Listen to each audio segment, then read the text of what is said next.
নমস্কার বন্ধুরা, সাবু দিয়ে একবার এই ধরনের রেসিপি বানিয়ে দেখুন। সাবু ভাপা বা সাবুর কেকও বলতে পারেন। সাবু হয়তো আমরা অনেকেই অনেক রকমভাবে বানিয়েছি, কিন্তু এইভাবে একবার বানিয়ে দেখুন, খেতে স্বাদ একদম মুখে লেগে থাকবে। তো আজকে এই সাবুর রেসিপিটা আমি কিভাবে বানাচ্ছি, কীরকমভাবে বানাচ্ছি সম্পূর্ণটাই আপনাদের সাথে শেয়ার করছি। তো চলুন দেখে নেওয়া যাক আজকের এই সাবুর রেসিপিটি। তো তার জন্য আমি এখানে 200 গ্রাম সাবু নিয়েছি, আর সাবুটাকে 5 থেকে 6 ঘন্টা ভিজিয়ে রেখে দিয়েছিলাম। আর ভিজিয়ে রেখে দেওয়ার ফলে দেখো সাবুটা বেশ সুন্দরভাবে ভিজে গেছে। আর সাবুটা ভিজে যাওয়ার জন্য একদম বেশ কত সুন্দর ঝুরঝুরেও হয়ে গেছে। আর সাবুটা যে পরিমাণ মতো জল দিয়ে ভিজিয়ে নিতে হবে সম্পূর্ণটাই আমি দেখিয়ে দিচ্ছি। একেবারে দেখো সাবুর থেকে যেন 1 গাঁট ওপরে জলটা থাকে, সেই রকমভাবে কিন্তু জল দিয়ে সাবুটা ভিজিয়ে নিতে হবে।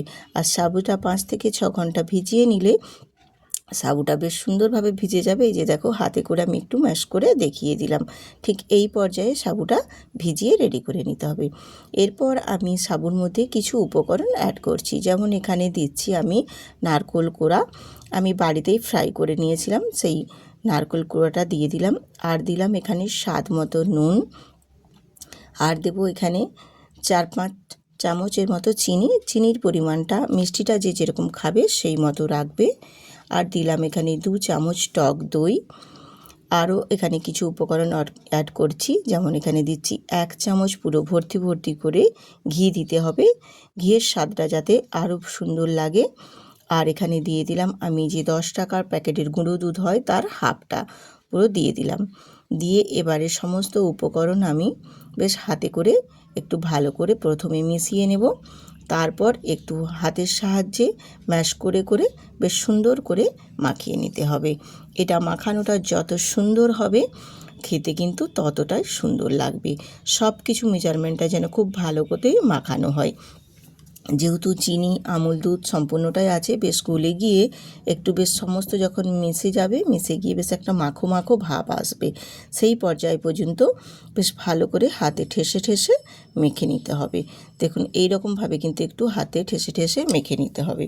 তো দেখো আমি কিভাবে কি পর্যায়ে মেখে নিয়েছি একদম মাখো মাখো করে, সেটাও তোমাদের দেখিয়ে দিচ্ছি। দেখো বেশ সুন্দর করে এই রকমভাবে কিন্তু মেখে নিতে হবে। আর মেখে নেওয়ার পর একটা বেশ সুন্দর মিষ্টিও গন্ধও বেরিয়েছে।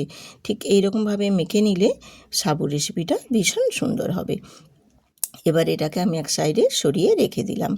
এরপর আমি একটা পাত্র নিয়ে নিয়েছি, তার মধ্যে দিয়ে দিলাম এখানে অল্প একটু তেল, সাদা তেল। আর সাদা তেলটা আমি ওই পাত্রের মধ্যে একটু ব্রাশ করে লাগিয়ে নিচ্ছি।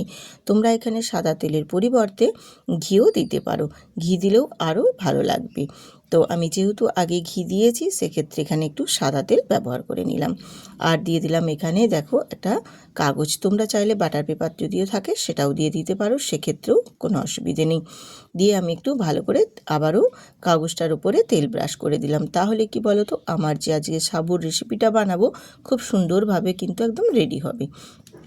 আর এখানে আমি কয়েক টুকরো চেরি নিয়ে নিয়েছি, আর চেরিগুলোকে একটু কেটে ভালো করে ডেকোরেট করে নিচ্ছি বেশ সুন্দর করে।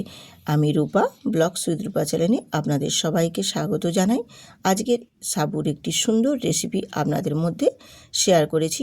যদি ভালো লাগে তাহলে অবশ্যই কিন্তু ভিডিওটিতে লাইক দিয়ে সুন্দর করে একটা কমেন্ট করে ভিডিওটি কন্টিনিউ করবেন, স্কিপ করবেন না, তাহলে কিন্তু বুঝতে পারবে না আমি কিভাবে স্টেপ বাই স্টেপ কীরকমভাবে আজকের এই রেসিপিটি সম্পূর্ণ করছি।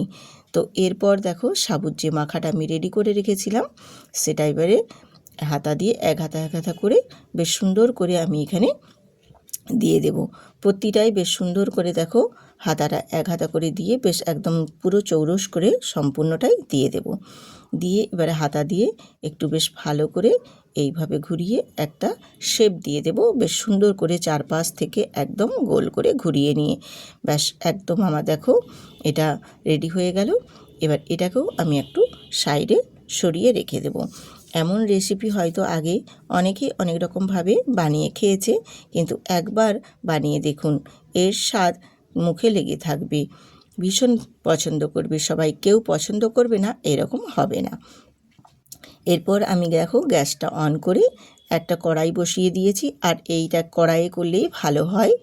এরপর আমি দেখো জল দিয়ে একটা স্ট্যান্ড বসিয়ে দিয়েছি, আর স্ট্যান্ডটাতে জলটা যেন স্ট্যান্ডটা ডুবে থাকে সেই পর্যায়ে কিন্তু একটু জলটা বেশি পরিমাণেই দিতে হবে। দিয়ে আমি দেখো এবারে স্ট্যান্ডের উপরে সাবুর মাখার বাটিটা বসিয়ে দিয়েছি, দিয়ে ওপর থেকে বেশ ভালো করে একদম যেমন ঢাকা একটা সেট হয়ে যায়, কোথা দিয়েও যেন না একটু বাষ্প বেরিয়ে যায়, সেই মতো একটা ঢাকা সেট করে দিয়ে দিতে হবে। দিয়ে 15 মিনিট এটাকে বেক করে নেব। 15 মিনিট পর তোমাদের ফিরে এসে দেখিয়ে দিলাম। দেখো খুব সুন্দরভাবে দেখো একদম বেক হয়ে গেছে, আর ওপরটা দেখো একদম সুন্দরভাবে বেশ একদম রেডি হয়ে গেছে, আর একদম দেখাচ্ছে দেখো ট্রান্সপারেন্টের মতো, বেশ কাঁচের মতো স্বচ্ছ সাবুদানাগুলো দেখাচ্ছে। তার মানে বুঝে নিতে হবে এটা বেশ সুন্দরভাবে বেক হয়ে গেছে। এবার ঠান্ডা করে তারপর আমি তোমাদের দেখিয়ে দিচ্ছি। দেখো বেশ কত সুন্দরভাবে একদম কাঁচের মতো স্বচ্ছ হয়ে গেছে সাবুদানাগুলো।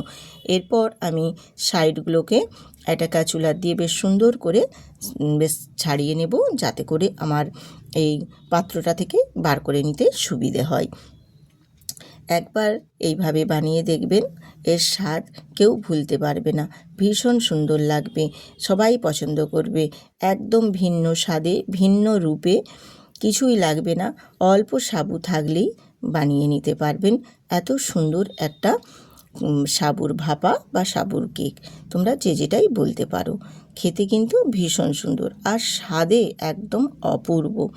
যেই দেখবে এটা সেই কিন্তু বানিয়ে নিতে পারবে, খুবই সহজ এবং খুবই কম সময়ের মধ্যে রেডি হয়ে যায়, ভীষণ ভালো লাগে। এরপর আমি একটা দেখো ছুরি দিয়ে কেটে তোমাদের দেখিয়েও দেব কতটা সুন্দরভাবে একদম বেক হয়েছে, আর এত ভেতরটাও সুন্দরভাবে বেক হয়েছে, সম্পূর্ণটাই আপনাদের সাথে শেয়ার করছি। দেখুন আমি একটা কেটে সাইড থেকে তারপর তুলে তোমাদের দেখিয়ে দিচ্ছি। দেখো সাইডগুলো কত সুন্দরভাবে বেক হয়ে রেডি হয়েছে, দেখুন দেখতেও কত সুন্দর লাগছে।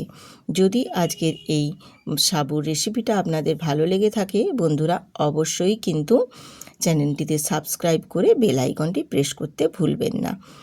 আমি তোমাদের কেকের একটা পিস কেটে তারপর দেখিয়ে দিচ্ছি। দেখো সাইড থেকেও তোমাদের দেখিয়ে দেব কতটা সুন্দরভাবে দেখো একদম বেক হয়েছে, আর একটু কেটেও তোমাদের দেখিয়ে দিচ্ছি কত সুন্দরভাবে একদম রেডি হয়ে গেছে। দেখো দেখছেন, এইভাবে বানিয়ে নেবেন, খেতে ভীষণ ভালো লাগবে, ছোট বড় সবাই কিন্তু পছন্দ করবে।